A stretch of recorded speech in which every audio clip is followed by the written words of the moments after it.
Ha, Nodira nimaga harakat? Assalomu alaykum. Va alaykum assalom. Ertaga uyga boraman-ku, o'shanga chuchvara qilib olmoqchi edim. Ha, shunaqamidi Nodira? Uyga borishni aytmadingiz-ku. Hozir to'xtab turing qizim.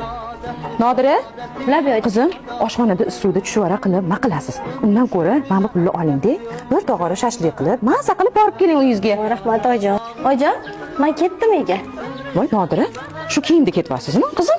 Mayli oyijon, semirganimga kiyimlarim to'g'ri kelmay qolgan. Baribir uyga boraman-ku.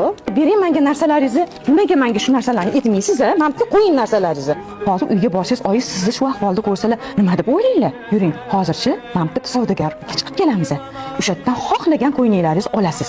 Oyingiz ko'rsalar, ko'zlari quvnab, shunaqa xursand bo'lib ketadilar sizni ko'rib. Yuring qizim. Rahmat oyijon. Onasi bo'ldingmi? Ha, dasa bo'ldi. Onasi namuncha chiroyli bo'lib ketding. Oyijon, bitta kiyimda yuravermay endi. Savdogarlikdan yangi qo'yni olib berdilar. Qarang, chiroylimi? Qarang, adasi.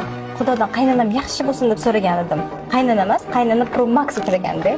Onasi sen kelishingdan oldin ham onam rosa duo qilardilar. Yaxshi kelin uchrasin, qizimdek kelin uchrasin deb duo qilardilar. Topshibsizlar-da onasi. Ketdingmi? Bo'l, shoshma, ketdik. Qaynona bo'lib, ertalab vaqtli turganda ishlanib yurishi bilasizlar. Kelinning vazifasi deb shu olib qo'ygansizlar. Qaynonani ham o'zini vazifasi bor, bilasizlarmi shuni? Xullas, gapni muddahosi, yaxshi qaynonani yomon kelini bo'lmaydi.